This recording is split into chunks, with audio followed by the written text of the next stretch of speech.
Hello everyone, welcome to my channel. So guys, आज हम inorganic chemistry का hydrolysis base and conjugate base mechanism के बारे में स्टडी करेंगे, जो कि बीएससी और एमएससी दोनों के लिए काफ़ी इंपॉर्टेंट वीडियो है। और ये एग्जाम के तौर पे भी अगर हम देखेंगे तो वेरी इंपॉर्टेंट क्वेश्चन है गाइस।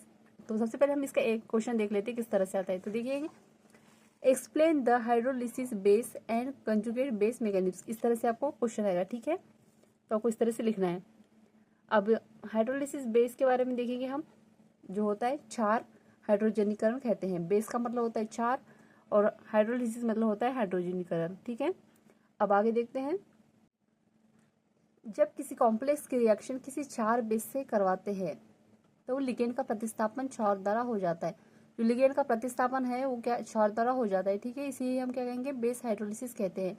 ये किस तरह से होता है, तो इसका एग्जाम्पल दिया है यहाँ पे।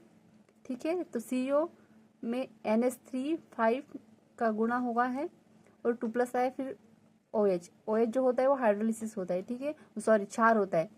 और जब हम इसकी रिएक्शन कराएंगे तो क्या होता है, इस तरह से संकुल बनकर तैयार हो जाता है। ठीक है, तो ये क्षार है और ये कॉम्प्लेक्स है, कि संकुल बोल देंगे हम इसे। ठीक है, अब आगे क्या कह रहे हैं मैकेनिज्म के बारे में। तो इसकी क्रियाविधि 2 प्रकार से होती है, जो कि निम्न प्रकार से है। ठीक है, तो फर्स्ट है SN2 मैकेनिज्म।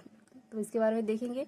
यह मैकेनिज्म एक स्टेप में पूर्ण होती है। जो मैकेनिज्म होता है ये एक स्टेप में पूर्ण होता है तथा इसमें मध्यवर्ती संक्रमण अवस्था बनती है तथा इसकी कोटि 2 होती है तथा प्रायोगिक तौर पर यह क्रियाविधि गलत है।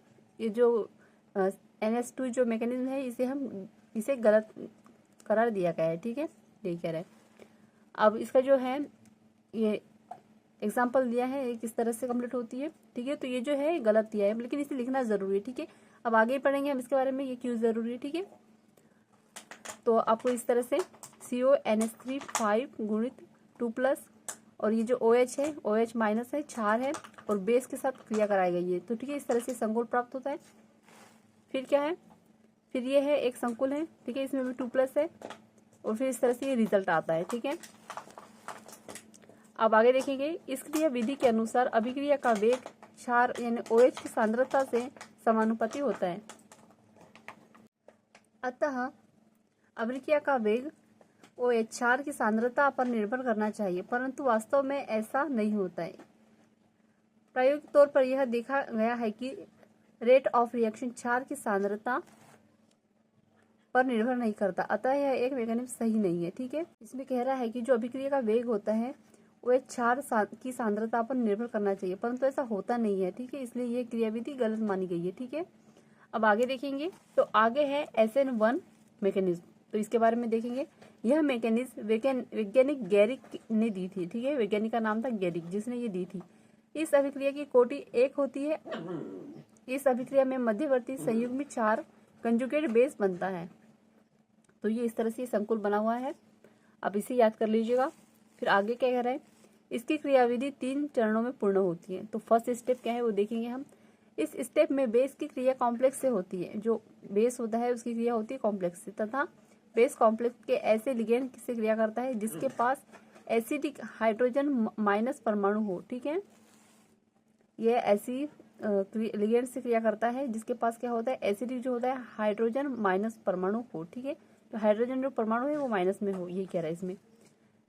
यह बेस लिगेंड से क्रिया कर H2O अणु का निर्माण करता है तथा कंजुगेट बेस को फॉर्मेशन होता है। ठीक है, तो ये इस तरह से इसकी जो संकुल है, इस तरह से ये OH जो है वो क्षार है और इस तरह से संकुल बनके कंप्लीट हो जाता है। ठीक है, सेकेंड स्टेप में कह रहा है कि कंजुगेट बेस स्टेबिलिटी प्राप्त करने के लिए एक लिगेंड का त्याग करता है। ठीक है, कंजुगेट जो है बेस स्टेबिलिटी प्राप्त करने के लिए एक लिगेंड का त्याग करता है। यह स्टेप स्लो गति से होती है, अतः ये RDS होता है। तो ये इस तरह से ये संकुल है, फिर ये इस तरह से क्रिया करते हैं और इस तरह से ये जो है इसका रिजल्ट आ जाता है। ठीक है, तो आपको इन सबको अच्छे से याद कर लेना है। अगर आप इसे अच्छे से समझेंगे तो आपको ज़्यादा याद करेंगे या ज़्यादा दिमाग लगाने की जरूरत नहीं पड़ेगी। ठीक है, थर्ड स्टेप क्या कह रहा है वो देखेंगे। तो क्या है, कोऑर्डिनेशन नंबर OS वाली स्पेसीज जल से क्रिया करके प्रोडक्ट का फॉर्मेशन करती है। ठीक है, तो ये इस तरह से जल से क्रिया करके इस तरह से संकुल का या प्रोडक्ट का निर्माण करता है। ठीक है, यही कह रहा है इसमें। Evidence in the favour of conjugate base mechanism. ठीक है, तो आगे देखेंगे हम क्या कह रहे हैं। फर्स्ट है SN1 मैकेनिज्म के अनुसार अभिक्रिया का वेग क्षार यानी OH की सांद्रता पर निर्भर नहीं करता, जबकि SN2 मैकेनिज्म के अनुसार अभिक्रिया का वेग क्षार की सांद्रता पर निर्भर करता है, जो कि सही नहीं है। सेकेंड नंबर में कह रहा है कंजुगेट बेस यानी CB मैकेनिज्म से अभिक्रिया के वेग नियतांक जो मान निकाला जाता है वह मान रिएक्टिकली वैल्यू से मेल भी रखते हैं। ठीक है, तो ये इस तरह से आ जाएगा। ठीक है, जो भी कह रहा है इसका जो भी सारा इसमें दिया गया है। ठीक है, तो आपको सबको अच्छे से याद कर लेना है, काफ़ी इंपॉर्टेंट टॉपिक है गाइस। और मैं इतने आसान नोट्स बनाती हूँ कि आपको ज़्यादा याद करने की, ज़्यादा समझाने की ज़रूरत नहीं पड़ती। ठीक है, सो आई होप आपको ये नोट्स ज़रूर पसंद आया हो। सो प्लीज़ चैनल को लाइक, सब्सक्राइब एंड शेयर कर दीजिएगा और बेल आइकन प्रेस कर दीजिएगा, ताकि इस तरह से इंपॉर्टेंट टॉपिक को हमेशा मिलते रहे। और गाइस आप वीडियो देख लेते हैं लेकिन लाइक सब्सक्राइब नहीं करते, तो लाइक सब्सक्राइब कर दीजिएगा। मैं बहुत मेहनत से वीडियो बनाती हूँ आपके लिए।